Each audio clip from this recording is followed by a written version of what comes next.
राम राम। आप सभी का आपके अपने YouTube चैनल भगवत मार्ग में हार्दिक स्वागत है। गीता में भगवान श्री कृष्ण ने रणभूमि में अर्जुन को जो ज्ञान दिया था वह गीता में बताया गया है। गीता में कुल 18 अध्याय हैं और उन सभी का अपना अलग अलग महत्व है। आइए जानते हैं गीता के 5वें अध्याय का महत्व क्या है। श्री भगवान कहते हैं, हे देवी, अब सब लोगों द्वारा सम्मानित 5वें अध्याय का महात्म्य संक्षेप में बतलाता हूं। सावधान होकर सुनो। मद्र देश में पुरुकुत्सपुर नामक एक नगर है। उसमें पिंगल नामक एक ब्राह्मण रहता था। वह वेदपाठी ब्राह्मणों के विख्यात वंश में, जो सर्वदा निष्कलंक था, उत्पन्न हुआ था, किंतु अपने कुल के लिए उचित वेदशास्त्रों के स्वाध्याय को छोड़कर ढोल बजाते हुए उसने नाच गान में मन लगाया। गीत, नृत्य और बाजा बजाने की कला में परिश्रम करके पिंगल ने बड़ी प्रसिद्धि प्राप्त कर ली और उसी से उसका राजभवन में भी प्रवेश हो गया। वह राजा के साथ रहने लगा। स्त्रियों के सिवा और कहीं उसका मन नहीं लगता था। धीरे धीरे अभिमान बढ़ जाने से उच्छृंखल होकर वह एकांत में राजा से दूसरों के दोष बतलाने लगा। पिंगल की एक स्त्री थी जिसका नाम था अरुणा। वह नीच कुल में उत्पन्न हुई थी और कामी पुरुषों के साथ विहार करने की इच्छा से सदा उन्हीं की खोज में घूमा करती थी।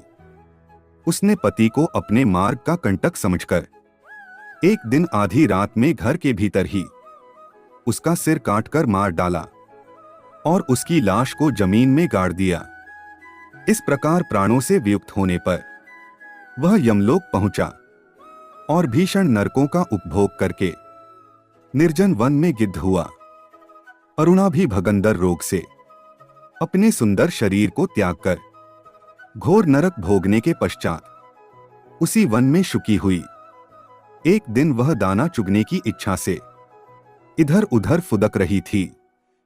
इतने में ही उस गिद्ध ने पूर्वजन्म के वैर का स्मरण करके उसे अपने तीखे नखों से फाड़ डाला।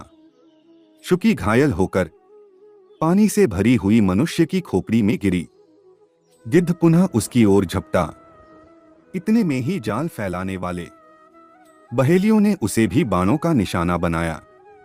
उसकी पूर्वजन्म की पत्नी शुकी उस खोपड़ी के जल में डूबकर प्राण त्याग चुकी थी। फिर वह क्रूर पक्षी भी उसी में गिरकर डूब गया। यमराज के दूत उन दोनों को यमलोक में ले गए। वहां अपने पूर्वकृत पाप कर्म को याद करके दोनों ही भयभीत हो रहे थे। तदंतर यमराज ने जब उनके घृणित कर्मों पर दृष्टिपात किया तब उन्हें मालूम हुआ कि मृत्यु के समय अकस्मात खोपड़ी के जल में स्नान करने से इन दोनों का पाप नष्ट हो चुका है।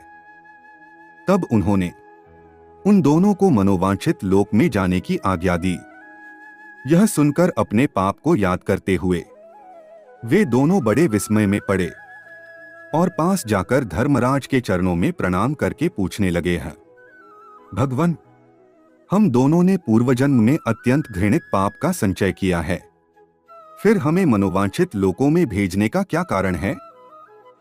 यमराज ने कहा, गंगा के किनारे वट नामक एक उत्तम ब्रह्मज्ञानी रहते थे।